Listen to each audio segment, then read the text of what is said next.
Welcome back to all of you again. Welcome to Shri Bhanujyot English Academy. Today we are e-education about class 7 subject social science chapter number 1 का part 3 आज हम पढ़ेंगे. Chapter का नाम है to big states, यानी कि यहाँ पे कन्नौज और वातापी दो बड़े स्टेट्स की बात इस चैप्टर के अंदर हो रही है. पार्ट 1 और पार्ट 2 में हमने इस चैप्टर के बारे में हर्षवर्धन के बारे में, उसके फैमिली के बारे में और हर्षवर्धन ने जो वेलफेयर एक्टिविटीज़ की थी अपने कंट्री के लिए उसके बारे में थोड़ा बहुत पढ़ लिया. आगे का अब हम इस पार्ट में पढ़ेंगे. लेकिन चैप्टर स्टार्ट करने से पहले, आगे का चैप्टर स्टार्ट करने से पहले आज के सेशन में जितने भी हार्ड वर्ड्स हैं उसके मीनिंग पहले हम यहाँ पे समझ लेते हैं. So let's start for it. सबसे पहला हार्ड वर्ड है रेवेन्यू. रेवेन्यू का यहाँ पे मतलब है राजस्व. कई बार रेवेन्यू का मतलब ये भी होता है कि जो आपको कुछ कार्य के बदले कुछ इनकम मिल रही है, that is also revenue. But यहाँ पे रेवेन्यू का मतलब है राजस्व. Next one is upkeep. Upkeep का मतलब है मरम्मत, यानी किसी चीज़ को रिनोवेशन करना, किसी चीज़ को मेंटेन करना. अपकीप मतलब मरम्मत. जैसे हमारे घर के अंदर अगर मकान को डेवलप करने के लिए हम उसमें कुछ काम करते हैं, then it is called upkeep. Next is renowned. Renowned का मतलब है प्रसिद्ध, यानी जो फेमस है उसको रेनॉन्ड बोला जाता है. Next is fortified. फोर्टिफाइड का मतलब यहाँ पे है दृढ़.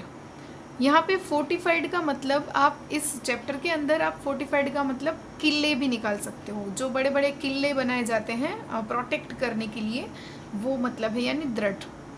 Next is assistance. असिस्टेंस का मतलब है सहायता, किसी को हेल्प करना, यानी असिस्ट करना. असिस्टेंस का मतलब है सहायता. Next is iron. आयरन का मतलब है लोहा. Next one is arsenic. अब अर्सेनिक जो है वो एक तरह का कातिल जहर है, यानी पॉइजन है. अर्सेनिक एक तरह का जहर है. Next is prevalent. प्रिवेलेंट का मतलब है प्रचलित, यानी जो सबसे ज़्यादा प्रचलित है, जो फेमस है, उसको बोला जाता है prevalent. Next is polygamy. Polygamy का मतलब है बहुविवाह. यहाँ पे पोली का मतलब होता है बहु, यानी एक से ज़्यादा. विवाह, बहुविवाह का मतलब एक से ज़्यादा शादी करना, उसको बोलेंगे बहुविवाह. And the last one is acrobats. Acrobats का मतलब है कलाबाज, यानी जो लोग कला करते हैं उसको एक्रोबेट्स बोलते हैं. तो ये सारे हार्ड वर्ड्स वो है जो आपको आज के सेशन में कहीं ना कहीं आएंगे, जिसके हमने हिंदी मतलब भी पढ़ लिए हैं. अब आप चाहे तो यहाँ पे वीडियो पॉज करके एक बार इस हार्ड वर्ड्स को रिवाइज कर लीजिए, ताकि नेक्स्ट जब आगे बढ़े हम एक्सप्लेनेशन में तो आपको समझने में आसानी हो. तो चलिए स्टार्ट करते हैं. From a university developed by Harshvardhan, यानी कि हर्षवर्धन के इम्प्रिंट्स के बारे में हमने पहले के पार्ट में पढ़ लिया. इस पार्ट में हम पढ़ने जा रहे हैं यूनिवर्सिटी. एक ऐसी फेमस यूनिवर्सिटी है, हाल भी वो यूनिवर्सिटी बहुत फेमस है, जिसको डेवलप किया था हर्षवर्धन ने.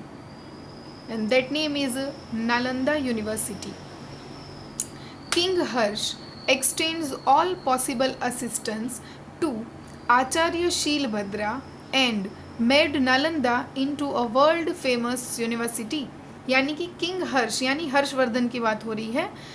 एक्सटेंडेड ऑल पॉसिबल असिस्टेंस, यानी उसने अपनी सारी सहायता है, उससे जितनी हो सके उतनी सहायता उन्होंने की थी आचार्य शीलभद्रा को, नालंदा यूनिवर्सिटी को पूरी दुनिया में फेमस बनाने के लिए. यानी कि नालंदा यूनिवर्सिटी को फेमस बनाने के लिए किंग हर्षवर्धन ने आचार्य शीलभद्रा की पॉसिबल उतनी सहायता की थी. क्या सहायता की थी?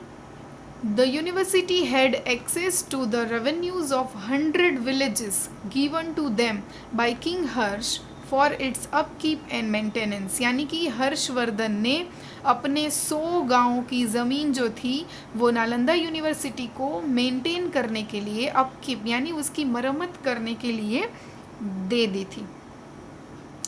Renowned chemist Acharya Nagarjuna, who proved that iron, arsenic, and mercuric ash could be used as a medicine, also belonged to Nalanda university. यानी कि रेनॉन्ड केमिस्ट यानी कि एक बहुत ही फेमस रसायन शास्त्री है जिसका नाम है आचार्य नागार्जुना। उन्होंने ये प्रूव किया था कि आयरन यानी लोहा, अर्सेनिक यानी एक टाइप का जहर, और मर्क्यूरिक ऐश यानी एक टाइप का भस्म होता है, राख होती है एक टाइप की। तो उन्होंने ये प्रूव किया था कि ये सारी चीज़ों से भी हम दवाई बना सकते हैं, जो कि बहुत ही उस टाइम की बहुत ही बड़ी अचीवमेंट थी। ये जो आचार्य नागार्जुना है that he was also belong to Nalanda university, यानी वो नालंदा यूनिवर्सिटी से थे। Now about their area, their मतलब हर्षवर्धन के टाइम पे जो टाउन्स और विलेजेस थे तो वो कैसे बनाए गए थे या उनके प्रोटेक्शन के लिए क्या था।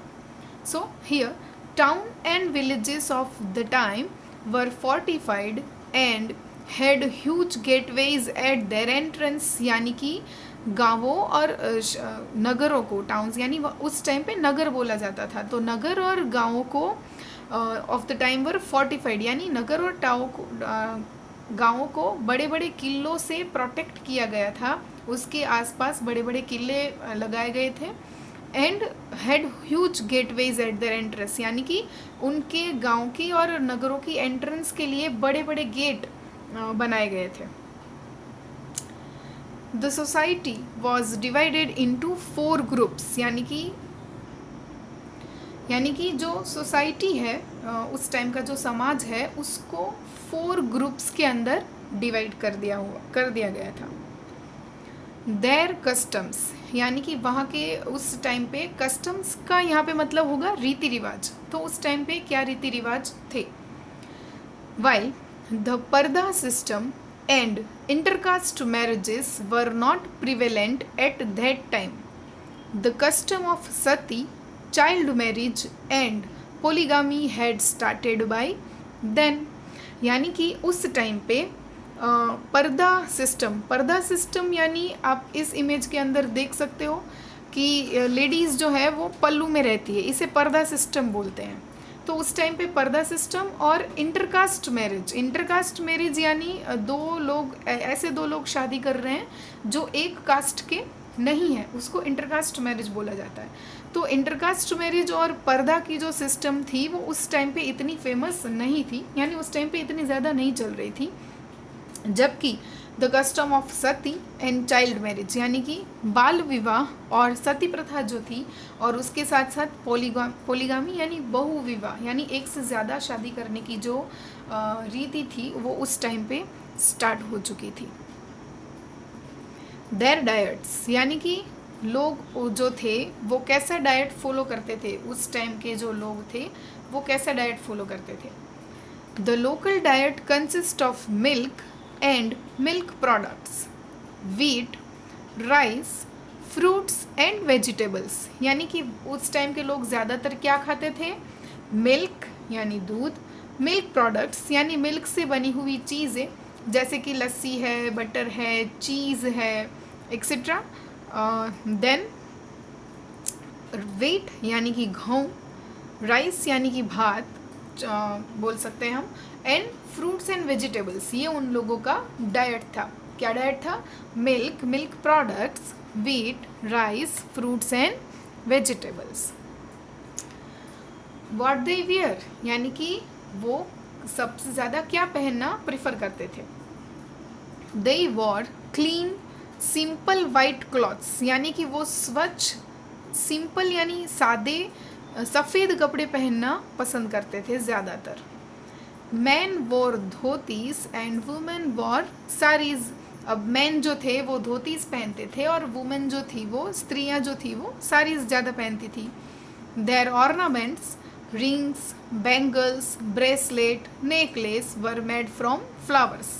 अब वो लोग जो ऑर्नामेंट्स पहनते थे यानी जो ज्वेलरी पहनते थे वो उसमें क्या पहनते थे, रिंग्स, बैंगल्स, ब्रेसलेट और नेकलेस जो ज़्यादातर फ्लावर्स में से बने हुए होते थे वो ऑर्नामेंट्स वो लोग पहनना पसंद करते थे।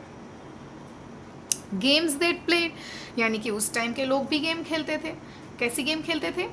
Mostly they played chess and games of dice were popular means of entertainment, यानी कि उस टाइम के लोग अपने मनोरंजन के लिए ज़्यादातर चेस और डाइस गेम यानी पासे की गेम, जैसे अभी आपने लूडो वगैरह आप खेलते होगे, स्नैक एंड लेडर खेलते होगे जिसमें जो डाइस रहता है, वो डाइस की गेम्स और चेस की गेम्स जो है वो उन लोगों का सबसे फेमस गेम था फॉर देयर एंटरटेनमेंट।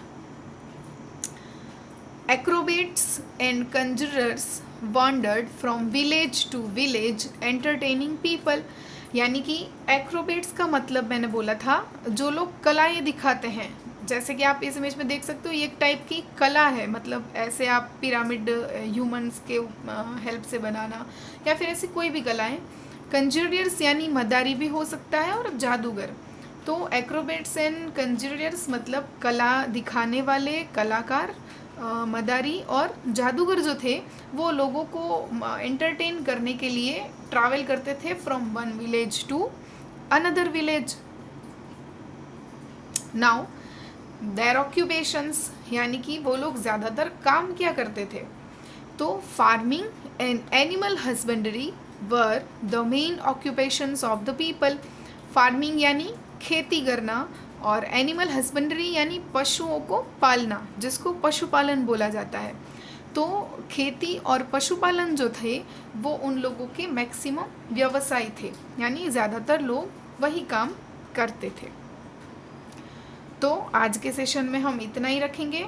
हमने आज के सेशन में पढ़ा कि हर्षवर्धन जो था उसने नालंदा यूनिवर्सिटी के लिए अपने 100 गांव डोनेट करके उस यूनिवर्सिटी को पूरे वर्ल्ड में फेमस किया। और उसके अलावा हमने हर्षवर्धन के गांव का जो अरेंजमेंट था गांव और शहरों का वो कैसा था, वहाँ के लोग जो थे वो क्या पहनते थे, क्या ऑर्नामेंट्स प्रेफर करते थे, क्या गेम्स खेलते थे, एंड उन लोगों का रीति रिवाज कैसा था, वो हमने उन लोगों का व्यवसाय क्या था वो हमने आज के सेशन में पढ़ा।